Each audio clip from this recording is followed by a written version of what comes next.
Welcome to this 4SD Foundation open online briefing. I am Florence Lasbennes, the managing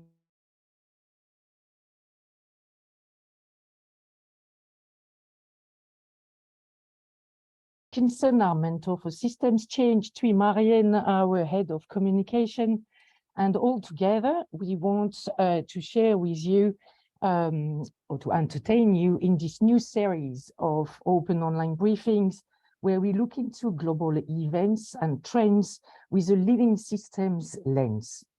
Today, just after my introduction, David Nabarro wants to share the latest updates on COVID, but also on the cost of living crisis, before sharing how living systems leadership is actually helping several organizations, development organizations in particular, to look at ways to increase their impact through collaborative working. Our session is made to last 1 hour. David will speak about 20 minutes. I'll come back after David's introduction to give you the floor to share your reflections, what will have been triggered by David's introduction, and any thoughts you would like to share with all of us. I will, of course, also invite my 4SD colleagues, John and Tui, to jump in at any point. For now, it is time to turn to David Nabarro for your speech, David, today. Thank you very much indeed, Florence, and hello, everybody. Big welcome. It's very good of you to join today. I'd like to pick on a number of recent pieces of work that I've encountered, plus things I've picked up in discussions with different public health leaders about the situation with regard to COVID-19. And I want to start with a report that appeared quite recently from a group of economists at Oxford. And the study that they've done was very clear in that it pointed out, and to quote them, that really focusing on COVID deaths undercounts the health harms of the pandemic.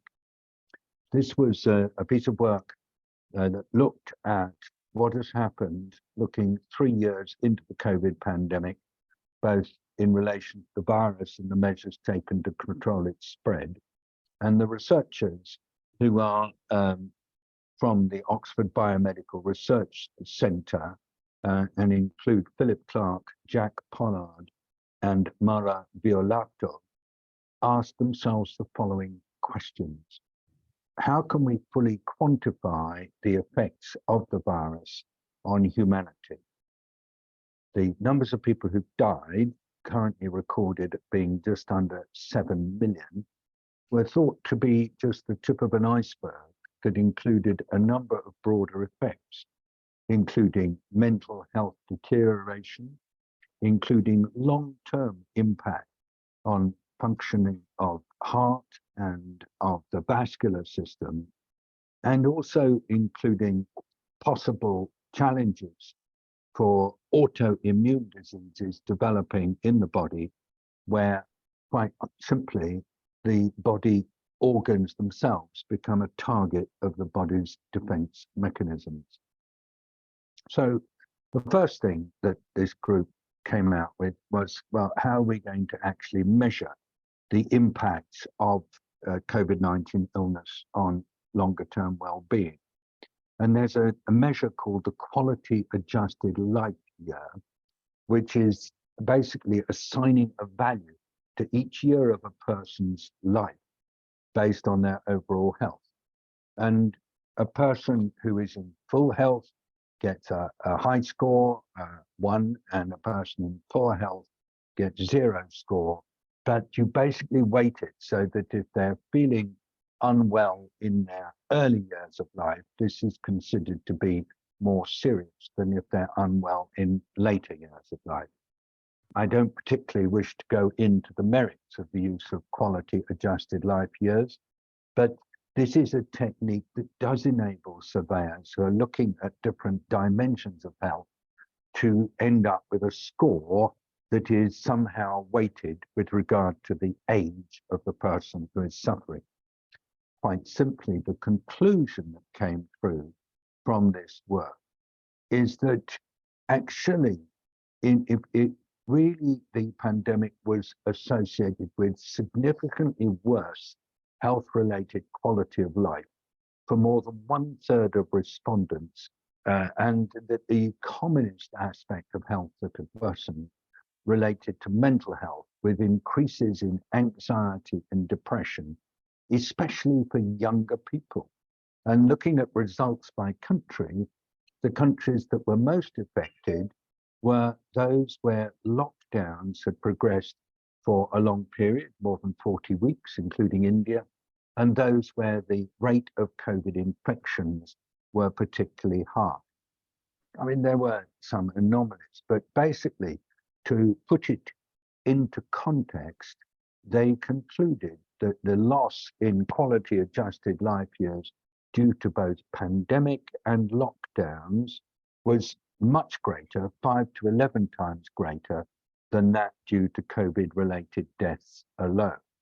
So not surprisingly, they are part of the group that says, oops, really, mortality alone is not a good assessment for the overall damage that COVID is doing to people's health.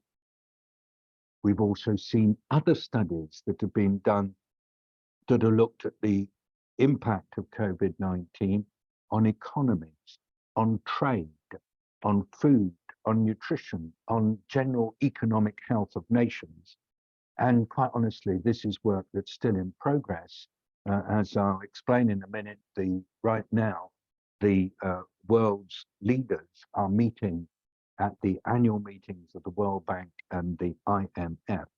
And one of the things they're discussing is the extent to which COVID has actually contributed to the current economic malaise in our world, and whether that needs more in terms of fiscal stimulus or other steps to deal with it. Now, another study that I've been looking at recently has concluded that actually COVID is stimulating a higher level of autoimmune disease than we might possibly have expected. And quite simply, what it's suggesting is that there is a substantially increased risk of autoimmune disease as a result of COVID. And the work has been done based on, actually, it's a meta-analysis of a number of studies that has been published in Nature, coming out of a group based in the US, Sharma and Rajoy, basically is telling us that, yes, as a result of COVID, there seems to be more autoimmune illness than was previously known. And, what sort of autoimmune diseases was it? Well, one of the best known, and medics on the call will know this, is multi-system inflammatory syndrome in children, with the acronym MISC, which involves diffuse organ system damage with hyperinflammatory disease. Basically, as I said in the introduction, antibodies turning on the cells and the organs of children's bodies. But it's more than that. It's more than autoimmune disease in children. Basically, the incidence of autoimmune conditions at 6 months after COVID was significantly higher in the cohort of people who had had COVID than in a matched cohort of non-COVID people. And this was more autoimmune disease than has been associated with other conditions, like, for example, the Epstein-Barr virus, which is the one causing glandular fever. And it's an entire range of autoimmune conditions seem to be on the increase, including rheumatoid arthritis, inflammatory bowel disease, like ulcerative colitis, diabetes mellitus, and so on. In fact, recently there have been headlines suggesting that there is a more direct correlation between COVID-19 and the incidence of diabetes. A third area that I've been looking at is evidence for a long-term impact on cardiovascular illness and perhaps even death associated with COVID-19 infections. And there are now more and more long-term cohort studies beginning to appear that suggest that COVID does actually increase the risk of heart disease. And we've had Dr. Rae Duncan come on these calls quite often, and Ray's here today, and I'm hoping that by giving this introduction, I've offered a stimulus to Ray to perhaps come in when Florence opens us up for conversation, so that she can give her view on the cardiovascular sequelae of COVID-19. But before we do that, could I just give you two other updates, quick ones? The first one is that I've said in these meetings over time that our team at 4SD is working on the current cost of living crisis. That is the increase in the cost of the everyday life requirements for people, and the way in which this is particularly playing through to affect the livelihoods and well-being of some of the poorest households in our society. We've been looking at this cost of living crisis globally, and it started out with concerns about the impact of the war in Ukraine on food prices, fertilizer prices, and more generally on prices of energy, and then of what people have to spend their money on. And at the beginning, this was very pronounced all over the world. But the situation now, interestingly, is that cost of living in most places for most people is beginning to come down. Food prices certainly in general are higher than they were 2 years ago, but they're coming down. But there are some places where it seems they've stayed stubbornly high, and that's particularly in some of the poorer developing countries. Why are developing countries not able to see prices of food, energy, and other requirements come down? Well, it's a mix of reasons. One of them is the economy of many poor countries is really frazzled right now. They're finding it difficult to get hold of cash in order to increase the amount of money in their current accounts, but they're also facing a problem because of the devaluation of local currencies. And so if we look across the world, amongst the 50 poorest countries in the world, we're seeing, first of all, high levels of debt distress. Secondly, increased cost of living. Thirdly, rising levels of malnutrition and other forms of food insecurity. And the summary is cost of living crisis continues to be serious and is particularly bad for some of the poorest people in our world. Right now, actually, the heads of the United Nations entities are in Washington for the spring meetings of the World Bank and IMF, because one of the things that's being asked of these organizations is that they find ways to make it easier for some of the poorest countries in the world to access cash so that they can provide social protection for people, so they can protect their farmers, some of whom are really going out of business and are being forced to migrate. And the idea is to make it easier for countries to get hold of cash, whereas right now things are quite badly stacked against them, especially if you're a government that's defaulted on debt recently. Getting hold of more cash is really, really hard.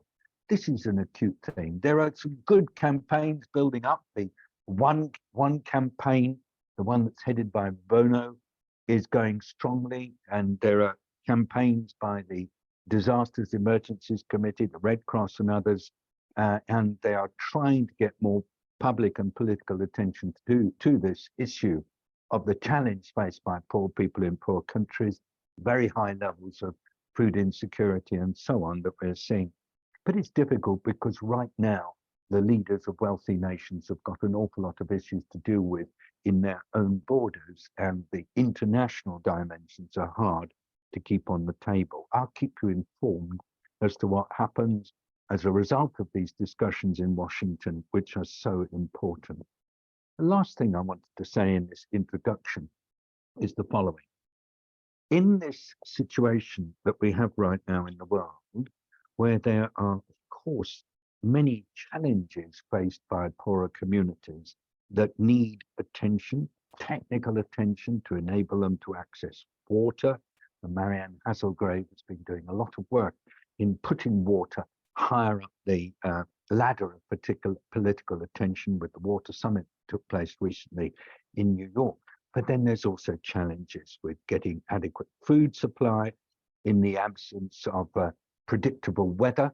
And then there are challenges around energy and challenges around peace, challenges around people being able to realize their rights and the often quite damaging impact of conflict and violence, especially on women. And we add those together, you can say, well, there are an awful lot of challenges to deal with right now.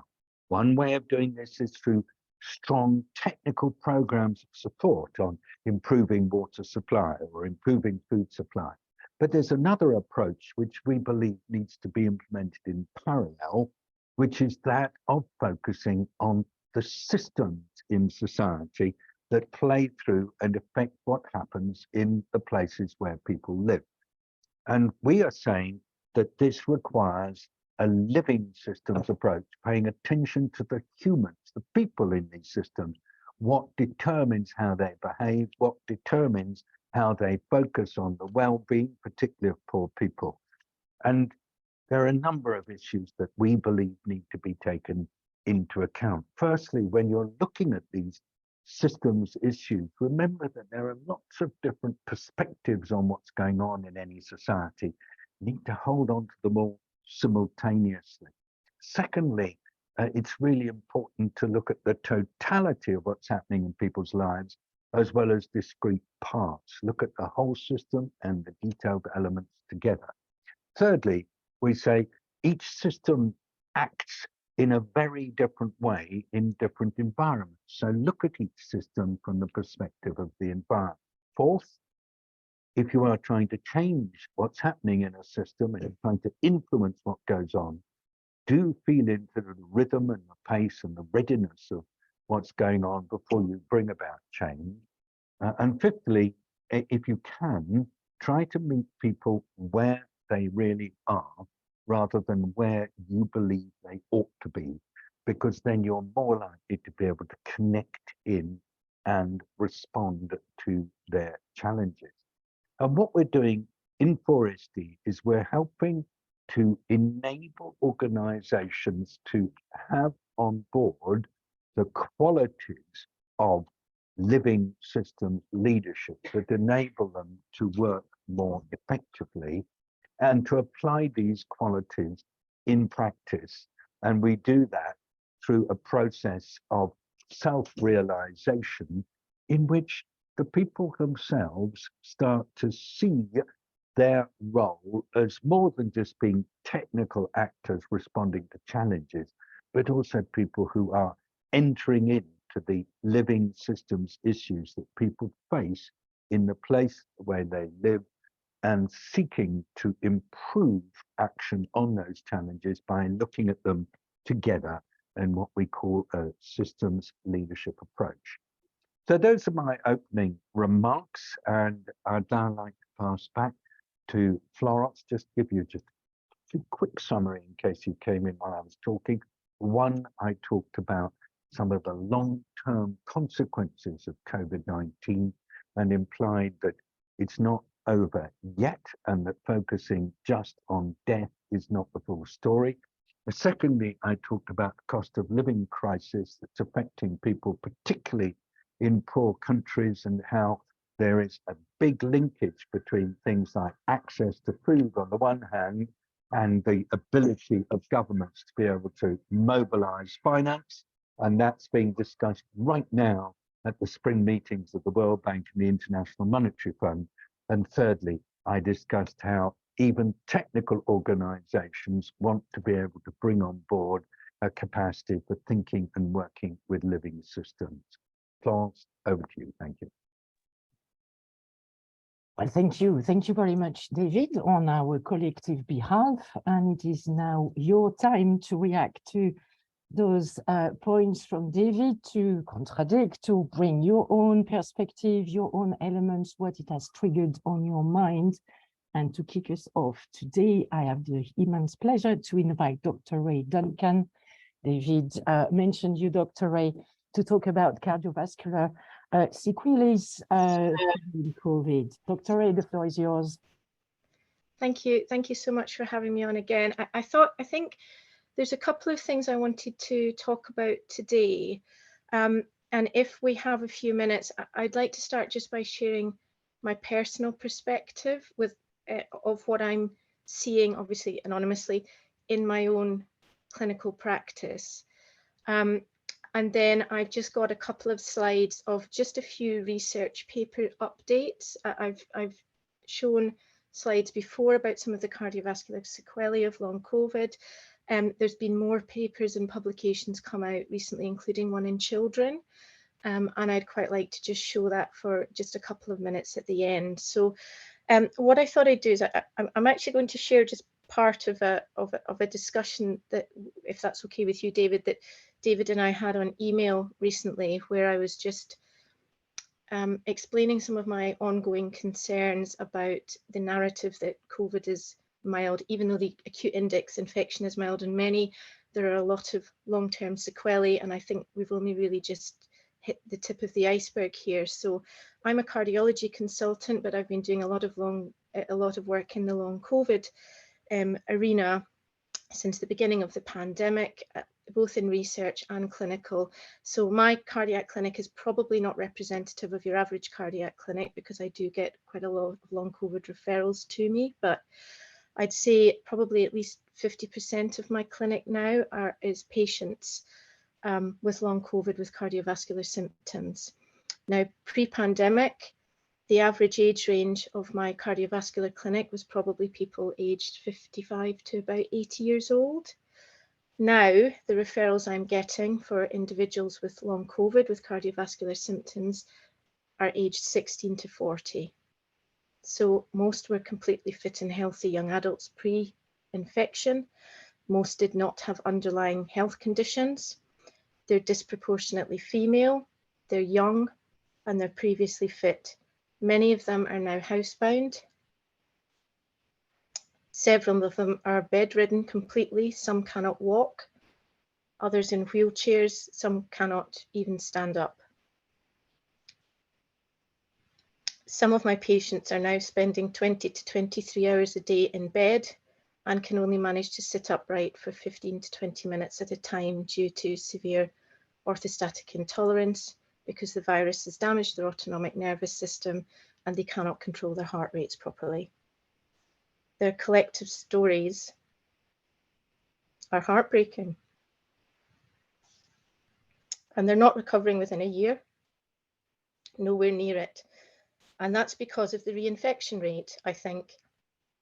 I've seen so many patients who've had COVID, they've done okay. They've caught it a second time, they've developed long COVID, they've struggled to get better, they have improved, they've managed to get back to work, they've caught it a third time, and now they're bedbound, housebound, unable to walk.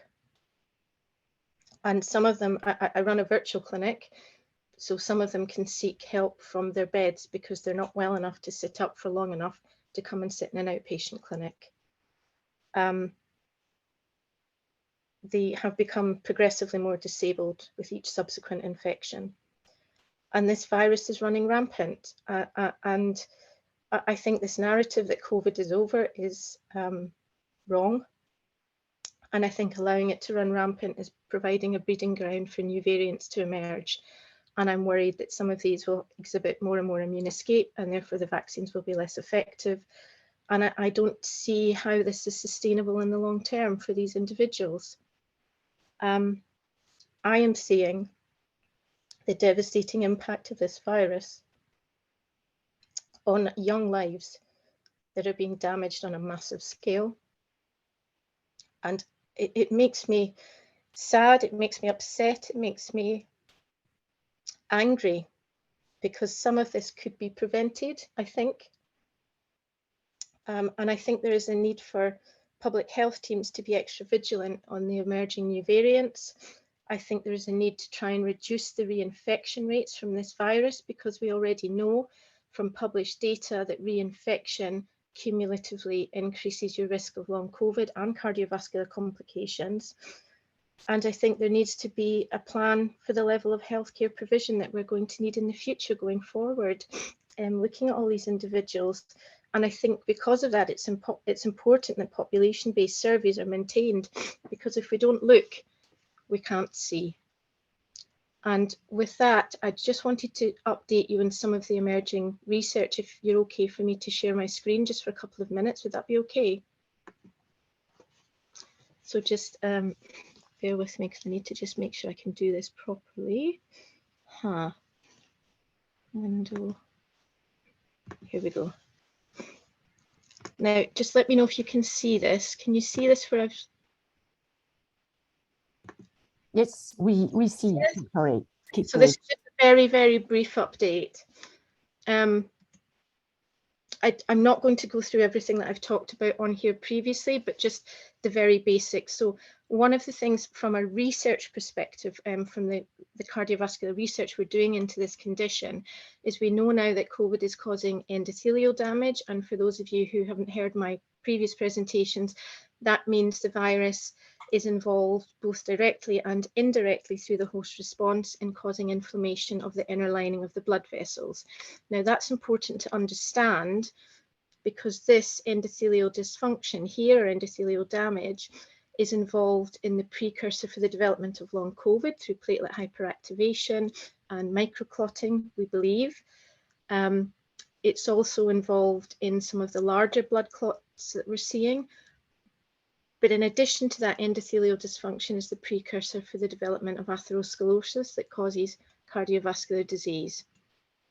Now, I've shown this slide before. This was one of the original articles by Zayed Al-Ali's group from the Veteran Affairs that first demonstrated in an epidemiological study all of the excess cardiovascular morbidity that we were seeing in people that had been infected with COVID. I've showed loads and loads of papers now. There are papers from multiple continents looking at millions of patients, all showing the same thing, that there is a significant increased risk of cardiovascular complications after you've been infected with COVID. Not necessarily just people who develop long COVID, this is anybody that's been infected. So all I'm going to do today is just give you an update on another couple of papers that have subsequently been published since I did my last presentation on here. So this is one coming out of the UK, looking at 48 million patients, 1.4 million COVID diagnoses, and over 250,000 of those had an arterial thrombosis, which is a heart attack or a stroke, or a different form of arterial thrombosis, but mainly heart attack or stroke, within 12 months of index infection. That's a lot. This is another paper that also has come out of the UK and published recently, looking at the short and longer term risks of cardiovascular disease after being infected with COVID, and has demonstrated that people retain a significant elevated risk of cardiovascular death, as well as increased morbidity for up to 18 months after being infected with SARS-CoV-2.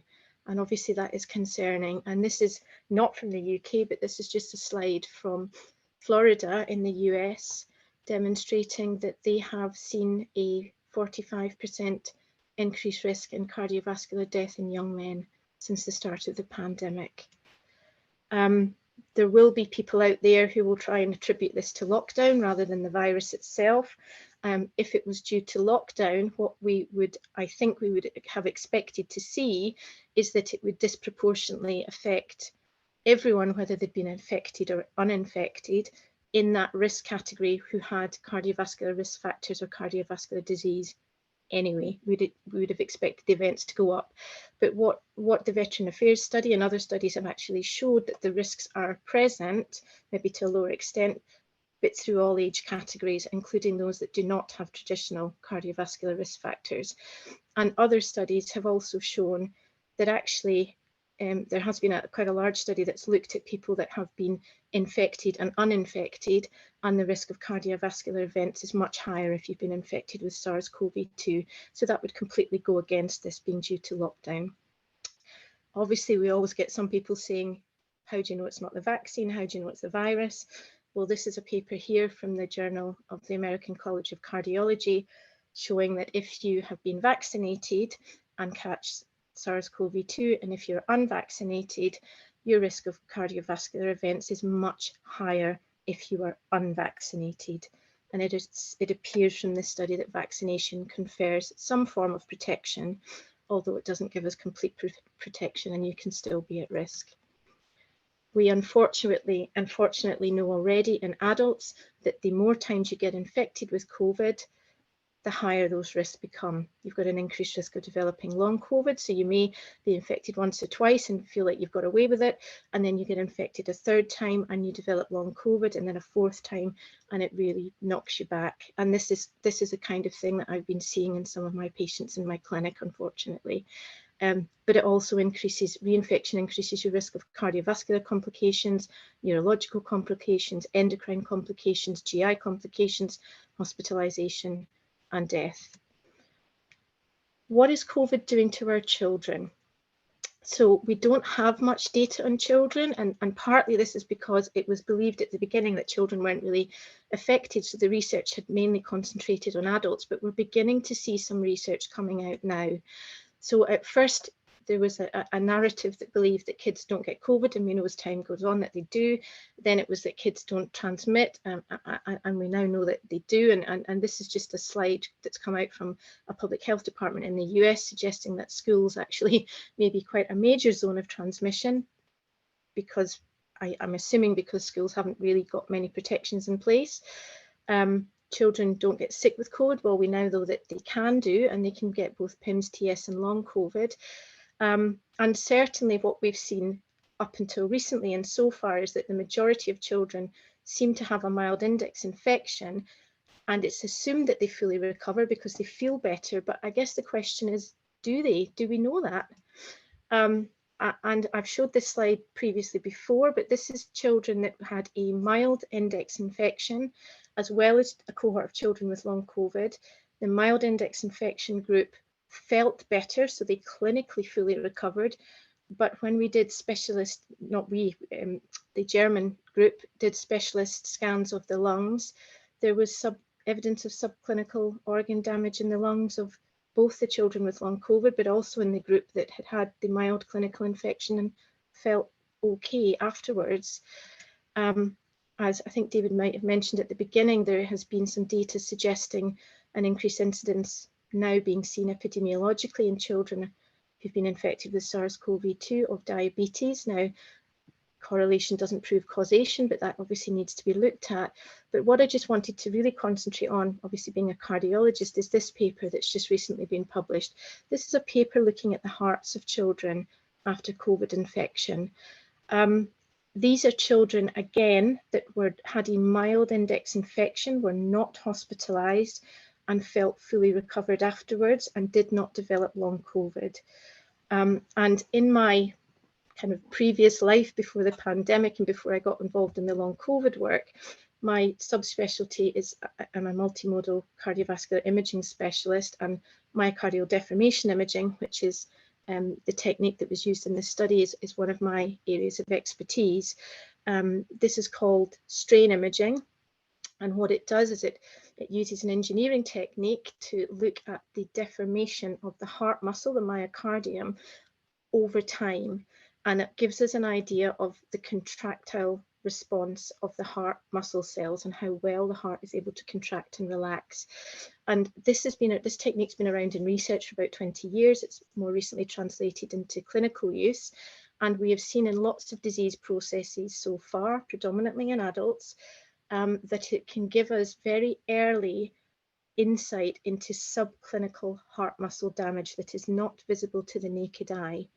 And it can show over time that these may be individuals who could be at risk of going on to develop heart failure in the future in adults. Now, I don't want to over-egg this study because this is a very small study, but what it showed is that when they did strain imaging or myocardial deformation imaging on the hearts of these children, they took a group of children who had not had COVID, and they took a group of children who had had mild index COVID and clinically recovered, and they found that there appeared to be some subclinical clinical contractile reduction in contractility in the hearts of the children that had been infected for several months afterwards. Now, that was it was statistically significant, but it was a small change. It was subclinical, so the children were not aware of it. They didn't have any symptoms of heart failure. I'm not suggesting that at all. It's an observation. It's a small study. It's cross-sectional. We don't know yet if these changes will improve over time. We don't know if they will normalize. We don't know if they will stay static. We don't know if they will get worse. So it's difficult to draw too many conclusions, and I don't want to be alarmist here, but that's what the study has showed. But my concern about this is if we are beginning to see a signal that COVID may be causing subclinical contractile abnormalities in the hearts of our kids, and we do nothing to reduce the reinfection rate, and we know that children are getting re-exposed to COVID repeatedly through school, and they get infected, and then they get reinfected, and then they get reinfected. And if our learning to live with COVID policy continues to be learning to live with COVID, meaning just accepting you're going to get infected maybe twice a year, my worry is, what is that going to do to the organs of our children cumulatively over time? Because this isn't a cold virus, this is a SARS-2 virus.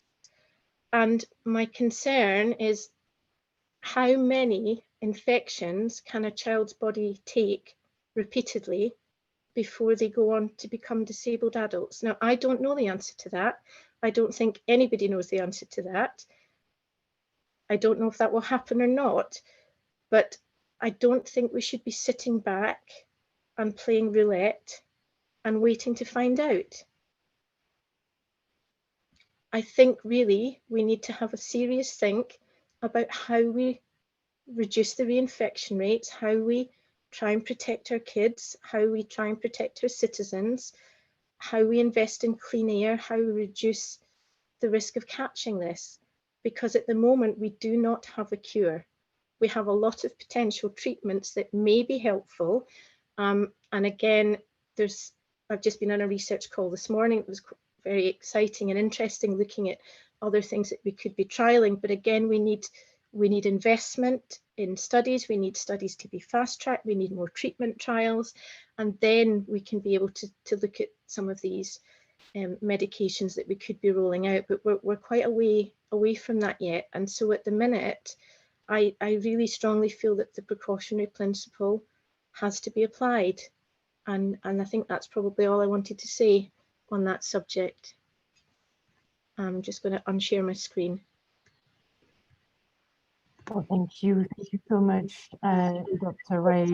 We call you Dr. Rae here at Forest, Dr. Duncan, for sharing those very sobering and concerning news. Thank you for your courage and taking the time to share this here. Amazing indeed. I would like to invite others to share their own perspective. I was just talking Frank Atherton. You are Chief Medical Officer for the Wales.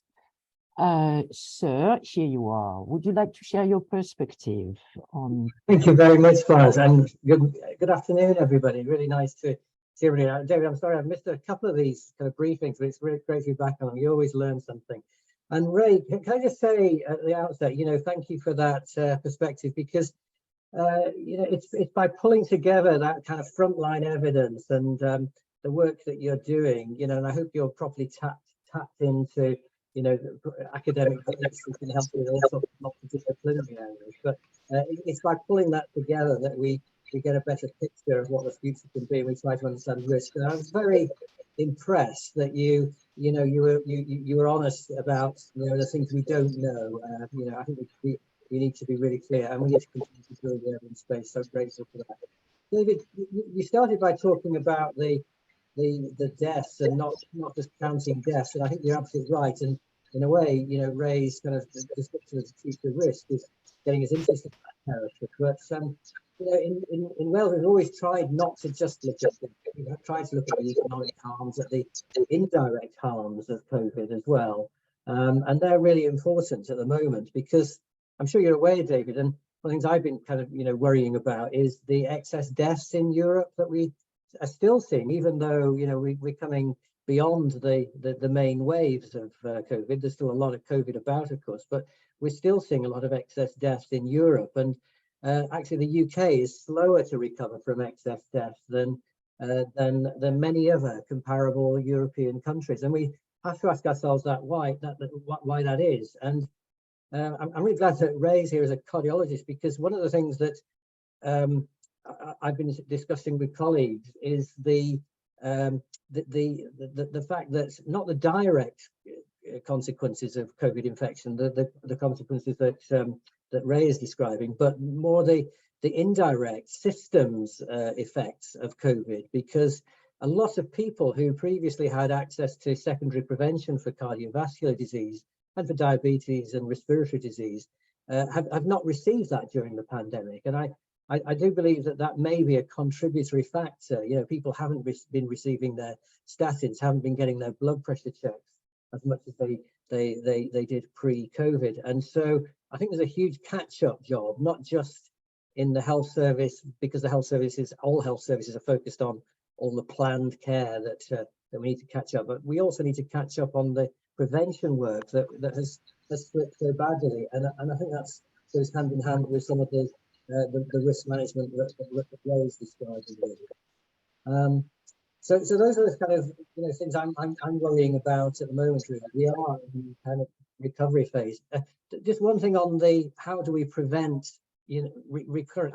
I am frustrated because we do have still quite high levels of transmission in the UK, and it strikes me that really the only way that we're going to address that, I think it's right to mention things like you know, quality of air and air cleansing and all those technological solutions, but really I think behavioural solutions must lie at the heart of this. And this is back to, I think, the point you made at the beginning, David, about working with and through communities. You know, we can all provide anecdotes. I travelled with the minister, the health minister here in Wales, over to Copenhagen just recently to attend the WHO meeting. On the way back, you know, 2 seats behind me, somebody was just sneezing away, no respiratory protections whatsoever. And sure enough, you know, 2 days later, I was down with it, you know, and it's as though in a way we've learned nothing. So I think we're trying in Wales to engage our behavioural science colleagues to try to think about how we can work with communities so that,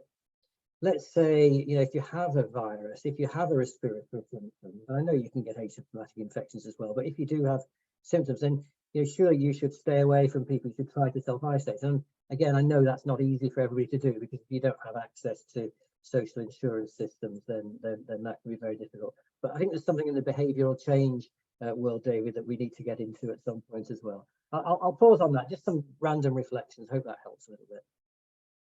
I'd like to have a brain that gives such quality random thoughts. Thank you so much, Frank.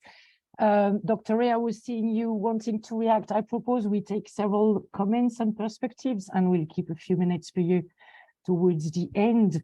David Nabarro was quite keen to hear David Fedson reflections. David Fedson, would you like to share your views on the topics of the day?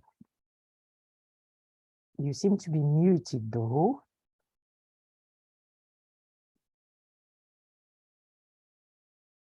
Can you unmute David Fedson? Can you hear me? Yes, loud and clear. Thank you. Okay, good. Thank you very much. I think for everyone who is following the COVID story, I think it's important to be aware of a report that was published in the Journal of the American Medical Association just this past week. It's the report of the REMAP-CAP investigators on the use of angiotensin receptor blockers and ACE inhibitors in patients with COVID. Now, it's my belief, having read the paper fairly carefully twice, that this is not a reliable study, and certainly doesn't provide reliable guidance on how to use these drugs in treating COVID patients. It's not a good study, in part because the REMAP-CAP investigators focus on ICU patients. And it's my view that if you do a randomized controlled trial only including ICU patients, the horse is out of the barn. This is too late. All of the studies that have been published thus far of antiviral treatments have emphasized the fact that you've got to treat early. And that's when you have somebody who's clinically ill or is test positive or both. And late treatment, certainly by the time patients are sick enough to be require intensive care is really too late. The damage has been done, and it's hard to reverse it. You might get some improvement in mortality with steroid treatment, but not very much. Importantly, this past week, The Lancet published a paper from Paul Whitaker and others that emphasized the importance that not only cholesterol levels, but CRP levels, which indicate inflammation, are important in cardiovascular disease occurrence, and that and these patients, all of whom were taking statins, it turns out that no matter what the cholesterol levels were, the CRP levels were more revealing. In other words, inflammation was more important for cardiovascular disease, as I think it is for COVID. Now, the importance of the paper in JAMA on ACE inhibitors and ARBs is important, as Rae Duncan so well knows. It may be important for long COVID as well as acute COVID. And this paper is flawed in not only focusing only on intensive care patients, but the fact that it excluded people who were taking ACE inhibitors or angiotensin receptor blockers as outpatients. Now, from observational studies, we know that if you discontinue or withdraw treatment when people are hospitalized, they tend to get worse.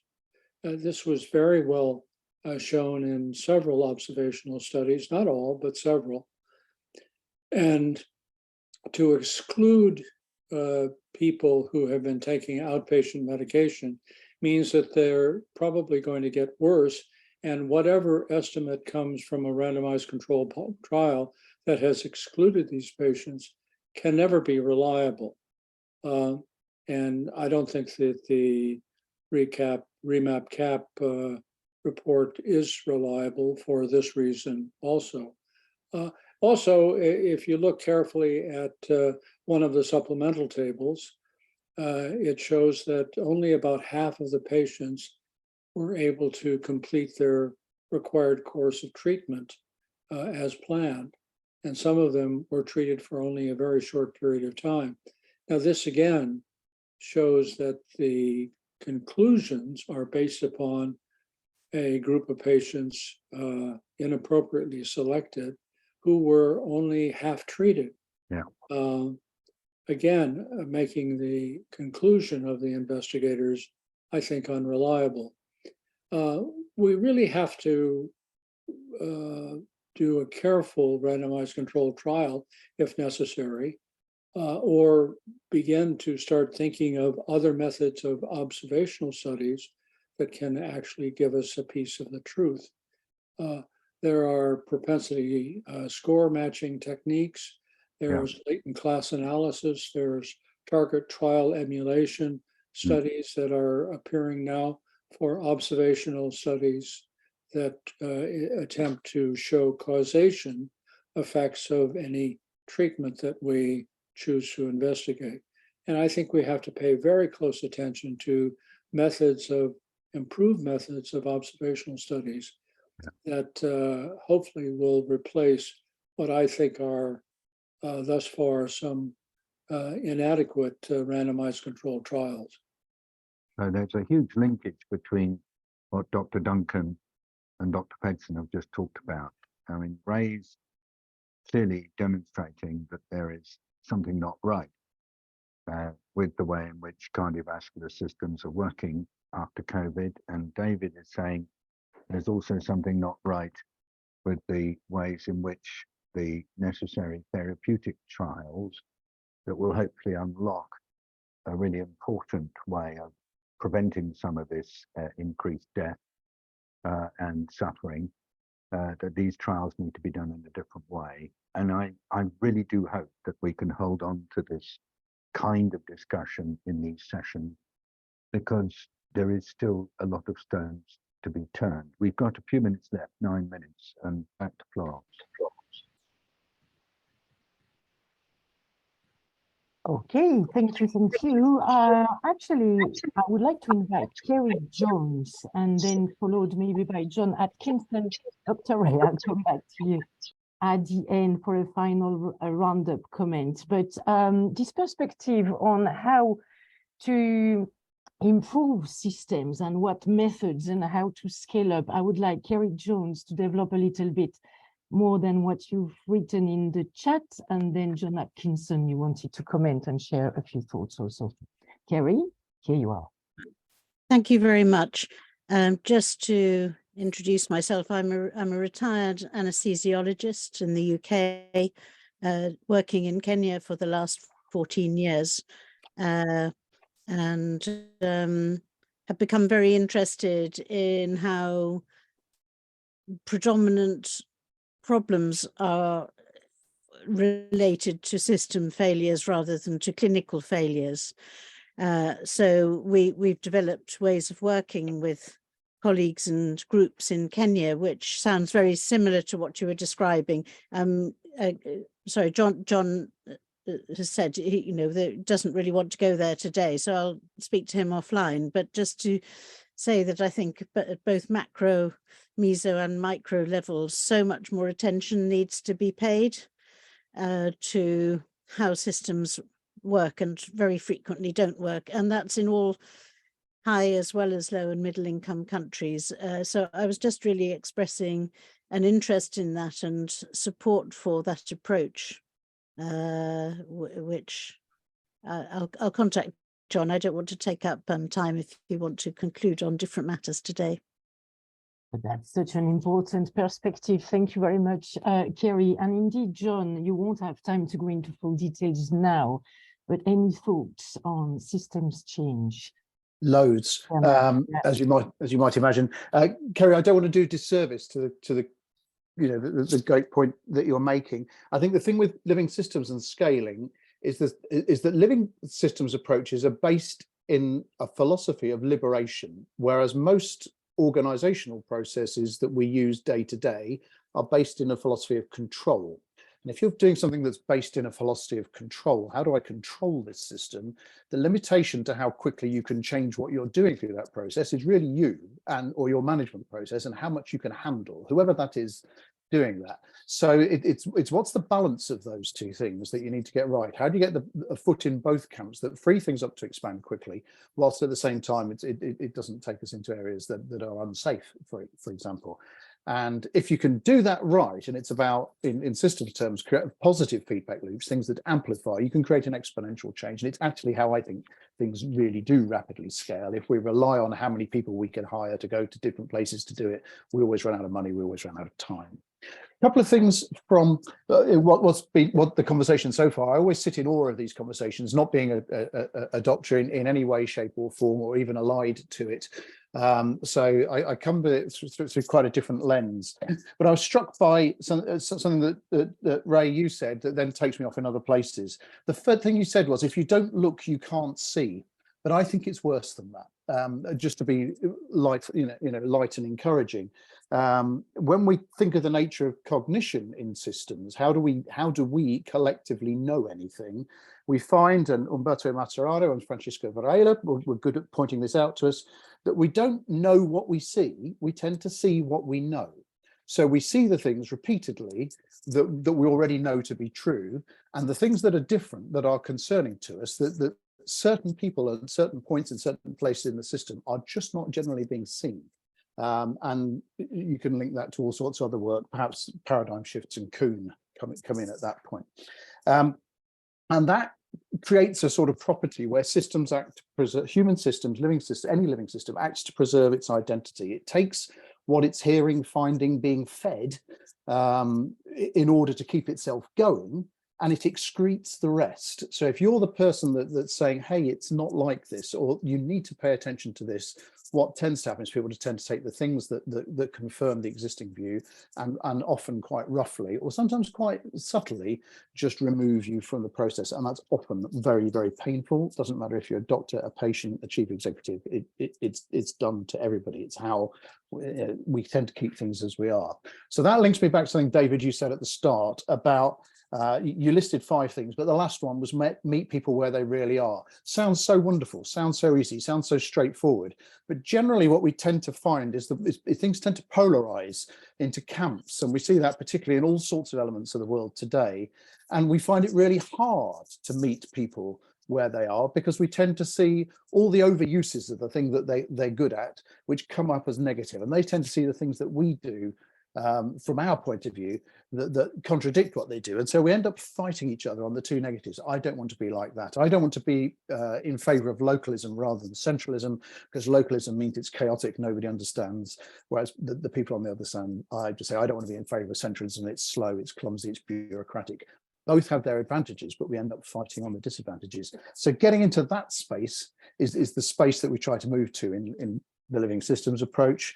And that means doing things with people rather than to them, because we were taught over 100 years ago by Kurt Lewin that the more you push people to try to get them to do things, the more the pressure arises back. The push is met by a sort of swell of resistance. And we saw that with all sorts of things through the pandemic.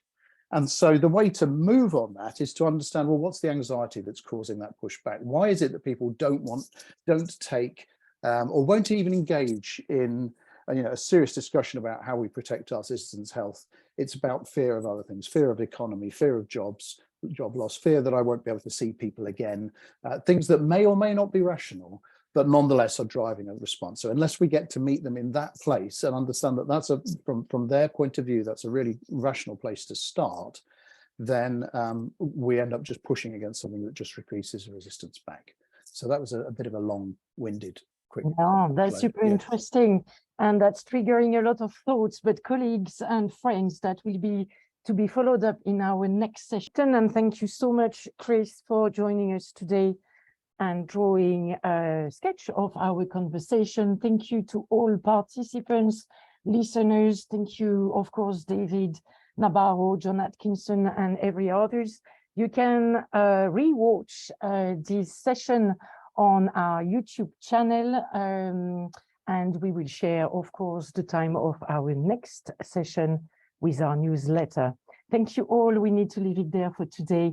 Wishing you a very good rest of the day, a nice weekend. Take care and see you soon. Bye-bye.